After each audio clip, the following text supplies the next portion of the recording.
Hey there folks, Alex here, and welcome back to the channel. Today I have a camera review for you. It is the camera that started the lomography movement, and it's not actually one that I ever thought that I would get my hands on or want to shoot or even like to shoot.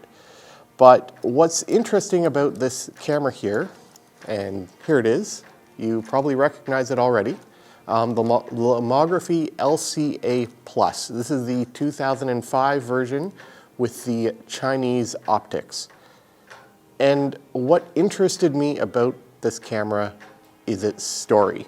But before we go into the history of it, let's get this into the light box and I can show you around the camera and give you the basic specifications of it. Measuring at a dimension of 107 by 68 by 43.5 millimeters and a weight of about 250 grams, the LCA Plus is a lightweight and compact camera. Constructed by Phoenix Optical Company on behalf of Lomography, the LCA Plus is a zone focus point and shoot, shooting 35 millimeter film at a standard full frame 36 by 24 millimeters. The lens is a 3-element Minotaur 1, 32 millimeter, and a maximum aperture of f2.8. The shutter is a leaf type that has a top speed of 1/500th of a second and no slow speed. In fact, it'll just stay open until the exposure is done.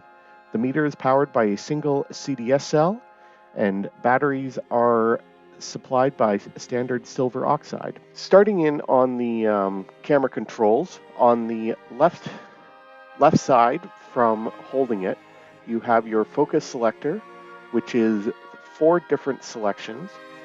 On the top you have your shutter speed and your film rewind, along with the hot shoe and the film counter. The film advance is a standard dial.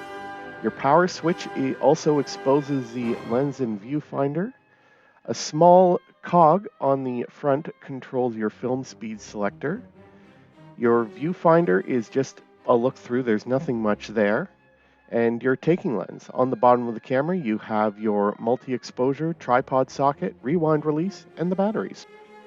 Alright, so as I mentioned in the beginning, what really drew me into this camera after I started doing some research into it, and first of all learning about it from my good friend Stephen Dowling over at Cosmo Photo, is its history. Now, I'm already a big history buff, mostly military, but camera history can be just as interesting.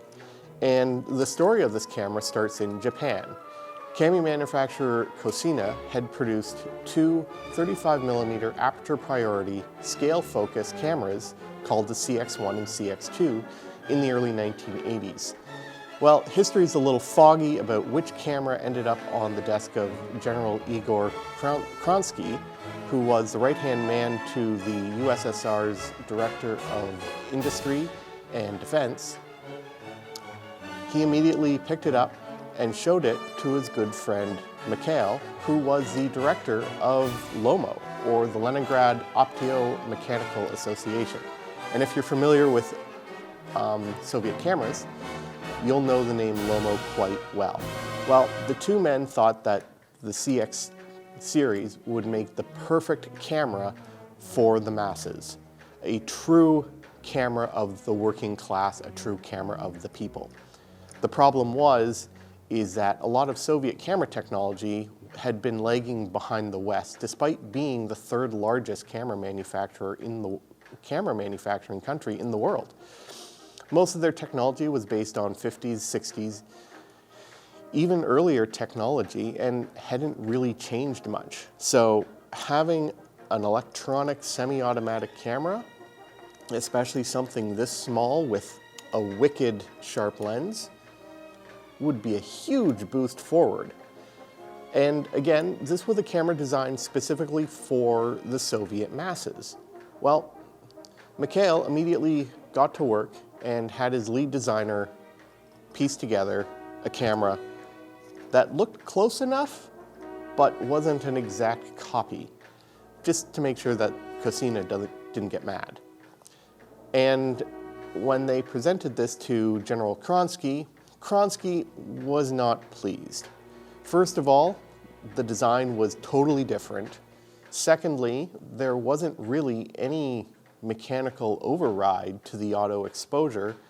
And third, it would cost too much money. The problem was the lens. So the folks at Lomo went back to the drawing board and ended up producing the design for what would become the LCA, or the Lomo Compact Automat. Except they kind of tricked Kronsky into giving the thumbs up to production. And that's because they actually showed him two completely different cameras, the Smina 19 and the Smina 18. Now, if you've seen pictures of the Smina 18, it looks just like this camera, except that it has no automatic functionality for it. And that was the point. They ended up producing the Smina 19, while the Smina 18 ended up being shuffled away in a filing cabinet, and production of the LCA kicked off. So when they started production in the early 1980s, so 1983, they kicked off production of the Lomo LCA. And what they had essentially done is they had stripped it of a lot of the features of the Cosina CX, and they changed the lens out. And the lens I will talk about later, but the lens they changed out for a simple 3-element or triplet design. And if you've shot Lomo triplets before, they are fantastic glass and nothing to sneeze at. They also made it so that it was aperture priority. Unfortunately, by switching it to aperture priority, you locked yourself into a single shutter speed, so not exactly ideal. These cameras were a hit, and by 1984, they were producing close to 1,000 units a month. And a lot of women were actually involved in the production of the electronics because they had much better fine motor skills than men did.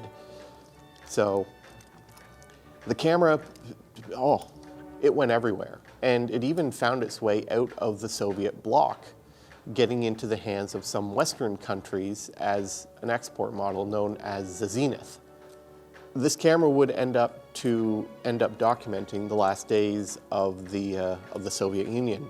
In 1989, when the Berlin Wall fell, and in 1991, at the collapse of the entire Soviet Union, the Iron Curtain fell. And a few Austrian students found their way to a junk shop in Prague. And they discovered in this junk shop a Lomo LCA. They had never seen such a camera before, right? The East wanted Western cameras, and the West could care less about Eastern cameras. They took it. They loved it.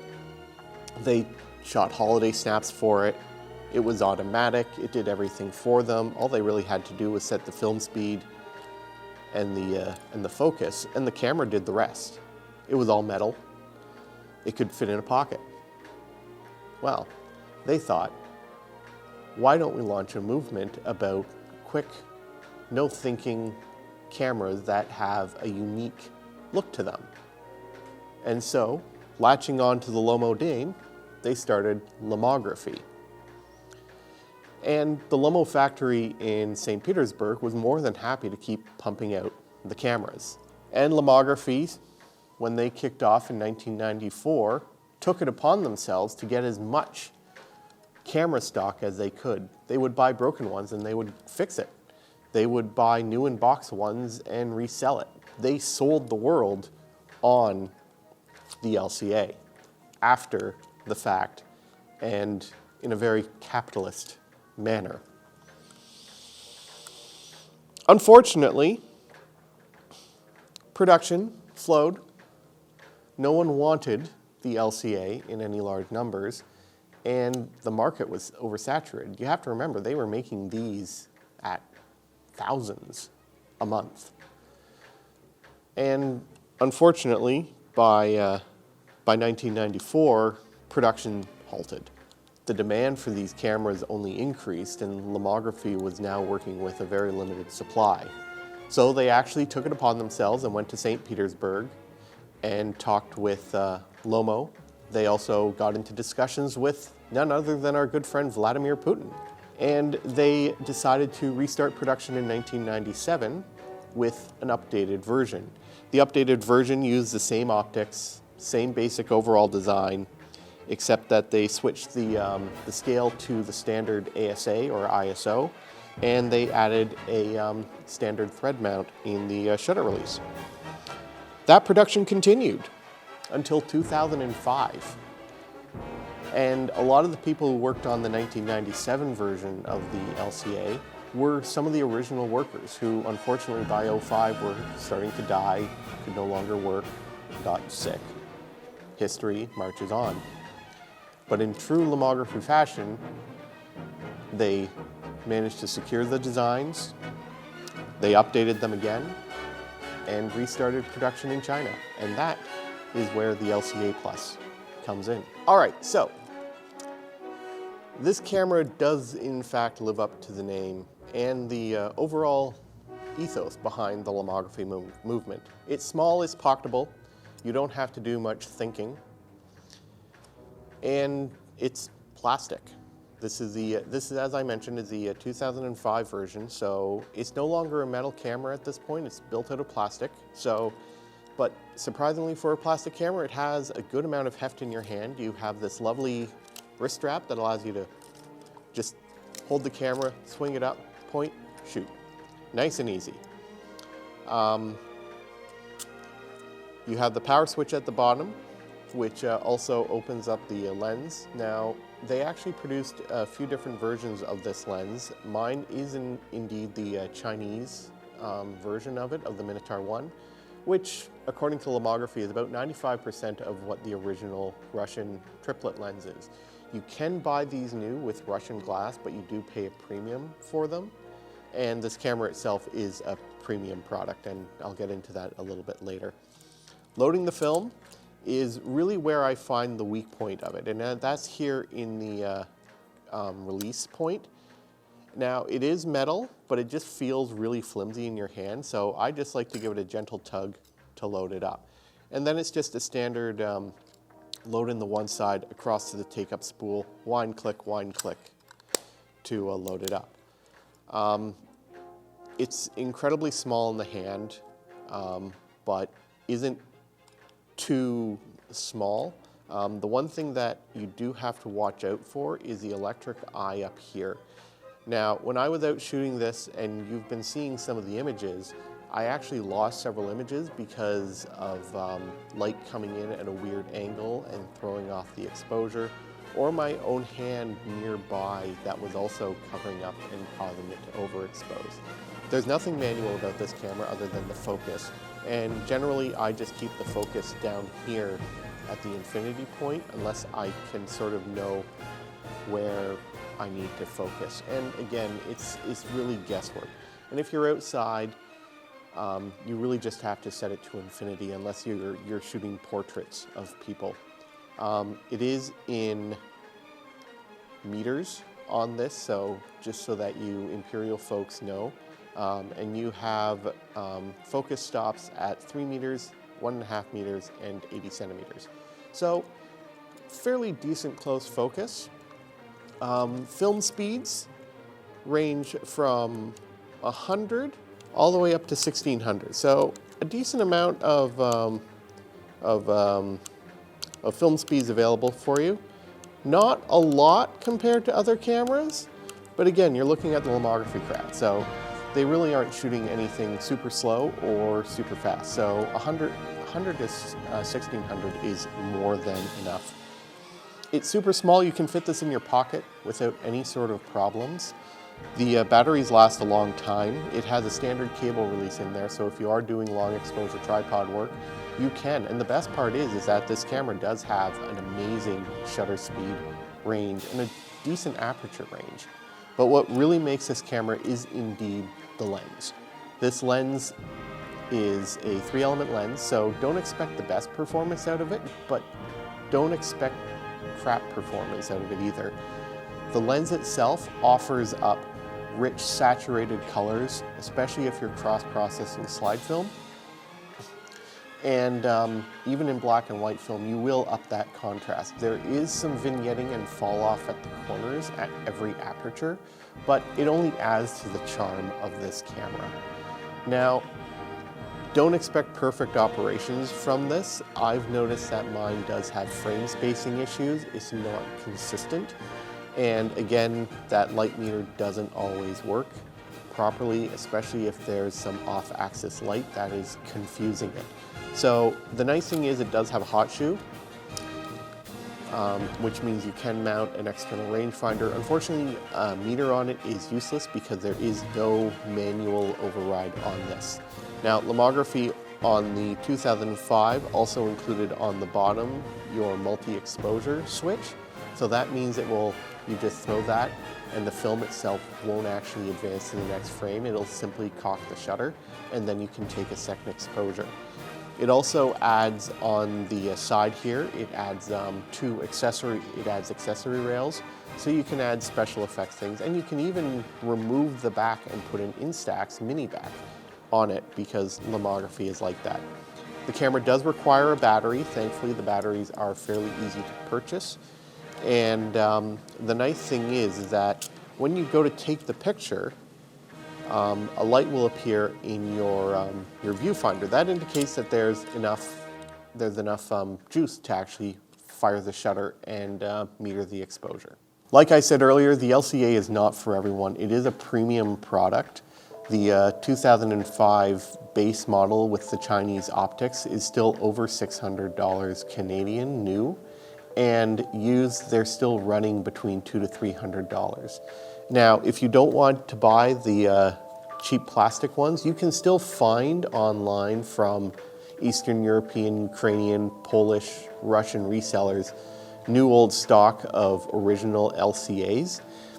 I would beware of those simply because of the age and the overall quality control ethos of the latter Soviet Union.